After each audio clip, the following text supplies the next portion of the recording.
So ఆ test for mean తర్వాత test for proportion అనమాట. దీంట్లో కూడా 2 టైప్స్ ఉంటాయి. సింగిల్ ప్రపోర్షన్ ఒకటి, మళ్ళీ test for 2 sample proportion. Single proportion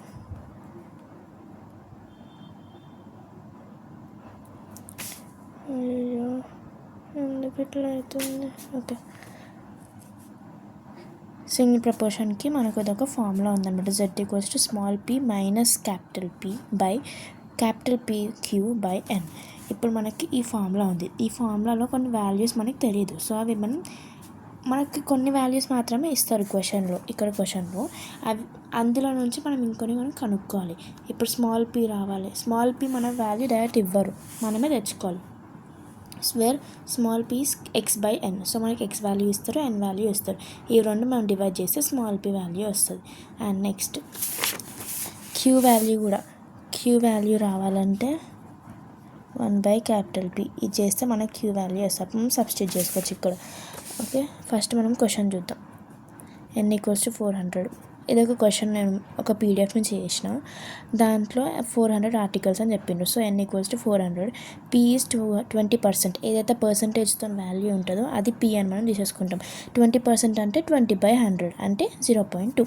next ఇప్పుడు q వాల్యూ మనకి ఇవ్వలే కాబట్టి 1 - క్యాపిటల్ P చేయాలి. క్యాపిటల్ P ఎంత? 0.2. సో 1 - 0.2 ఎంత? 0.8.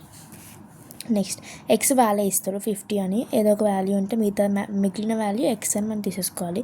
నెక్స్ట్ ఇదేంటి? Significance level. అన్ని క్వశ్చన్స్కి ఇస్తారు కదా, 0.05, 0.01 అట్లా. ఈ క్వశ్చన్కి 0.05. ఓకే, సొల్యూషన్ స్టార్ట్ చేద్దాం. ఫస్ట్ మనం స్మాల్ p కనుక్కుందాం. స్మాల్ p ఎట్లా కనుక్కోవాలి? x/n. మనకి స్మాల్ p = x/n. x ఏంటి వాల్యూ? 50 కదా. x 50/n. n 400. సో ఇది 50/400 చేసి ఇది వచ్చేస్తుంది. మనకి స్మాల్ p వాల్యూ వచ్చేసింది. Next alpha = 0.05. ఇక్కడ ఇచ్చిన వాల్యూ మనం ఆల్రెడీ ఇందాక రాసుకున్నాం. ఏది? 0.05 అది ఇక్కడ రాసుకున్నాం. ఇంత ముందుకు లాగానే H0, H1 నల్ హైపోథెసిస్ అంటారు దీన్ని. H0ని, H0ని. So first p = 0.21. మనకి ఇచ్చిన క్వశ్చన్లో greater than, less than, tall, short అట్లాంటివి ఏమి ఇవ్వలేదు కాబట్టి మనం 2 టైల్లో తీసుకుంటాం. సో p = 0.2 అని తీసుకుంటాం. మనకు ఆల్రెడీ తెలుసు p = 0.2 అనేసి. దానికి ఆపోజిట్ ఏంటి? p is not equal to 0.2. మనకు అలాంటివి ఏమి ఇవ్వలే కాబట్టి మనం నార్మల్గా 2 టైల్లో తీసుకుంటాం ఎప్పుడు. Okay, not equal to 0.2 2 tail అని రాసి పక్కన పెట్టుకుంటాం. ఇప్పుడు మళ్ళీ అదే టేబుల్, అందుకే మనకి ఈ టేబుల్ బాగా గుర్తుపెట్టుకోవాలి. మన ఏమన్నారు? 2 టైల్లో మనకి ఇదేంత ఇచ్చిండ్రు? సిగ్నిఫికెన్స్ లెవెల్ 0.05 అంటే 5%. సో 5%లో 2 టైల్ వాల్యూ ఎంత? 1.96. అదే వాల్యూ తీసుకొచ్చి ఇక్కడ రాయాలి. Z ట్యాబ్ అంటే ట్యాబులర్ వాల్యూ. Z ట్యాబ్ అంటే టేబుల్లో ఉన్న వాల్యూ ఎంత? 1.96. ఇప్పుడు మన మెయిన్ ఫార్ములా, ఈ ఫార్ములా ఉంది కదా, దీంట్లో అన్ని సబ్స్టిట్యూట్ చేసుకోవాలి.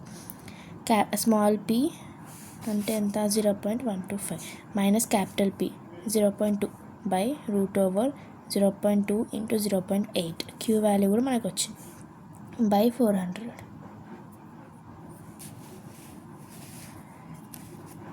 ఇవంతా సబ్స్టిట్యూట్ చేస్తే మనకి ఈ ఆన్సర్ వస్తుంది లాస్ట్. ఓకే, మనకి Z ట్యాబ్ వాల్యూ ఎంత? 1.96. ఈ Z క్యాల్ వాల్యూ 4.68. మనకి దీనికంటే ఇదే పెద్దది కాబట్టి, అంటే Z క్యాల్ వాల్యూ పెద్దది కాబట్టి we reject H0. Next test for 2 sample proportion. దాంట్లో ఒకటే n వాల్యూ ఉంటుంది, దీంట్లో n1 n2 ఉంటుంది. సేమ్ మనం మీన్కి ఎట్లా చేసినామో అట్లనే ఉంటుంది, కానీ ఫార్ములాస్ డిఫరెంట్ ఉంటుంది అంతే. సేమ్ ఇందాకట్లాగానే p1 ఇట్లనే ఉంటుంది ఫార్ములా, కొంచెం డిఫర్ అవుతుంది అంతే. Small p1 minus small p2 by pq. కింద సేమ్ pq ఉంటుంది 1/n. ఇది ఫార్ములా నువ్వు గుర్తుపెట్టుకోవాలంతే. ఇప్పుడు దీంట్లో మనకి క్యాపిటల్ P కావాలంటే x1 + x2 by n1 + n2. ఇది సేమ్. q రావాలంటే 1 - p. ఇది కూడా అంతే.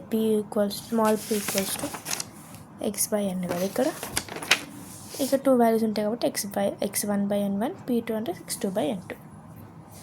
మనకి ఇచ్చిన క్వశ్చన్ అది ఇక్కడ ఉంది అనుకుంటా. క్వశ్చన్ ఇదే క్వశ్చన్.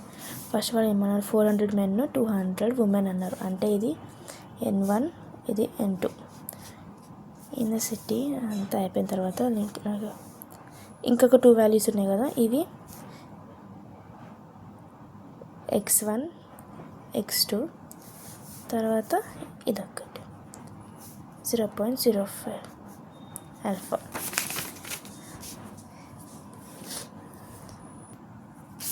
ఇక్కడ మన క్వశ్చన్లో షార్టర్, స్మాలర్, గ్రేటర్, లెసర్ అనేవి ఇవ్వలేదు కాబట్టి, అట్లాంటివి ఏమి ఇవ్వలేదు కాబట్టి మనం 2 టైల్దే తీసుకుంటాం.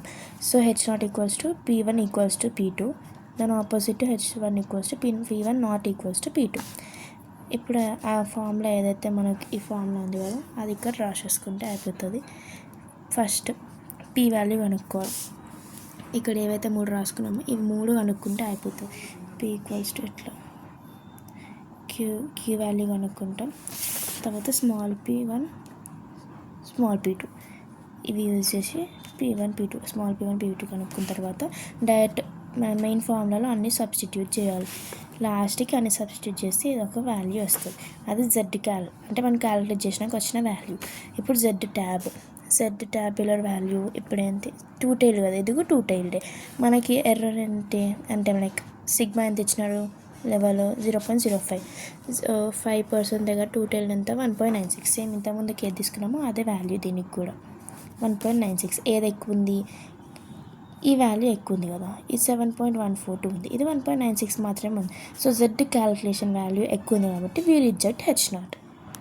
సో ఇది టెస్ట్ ఫర్ ప్రపోర్షన్.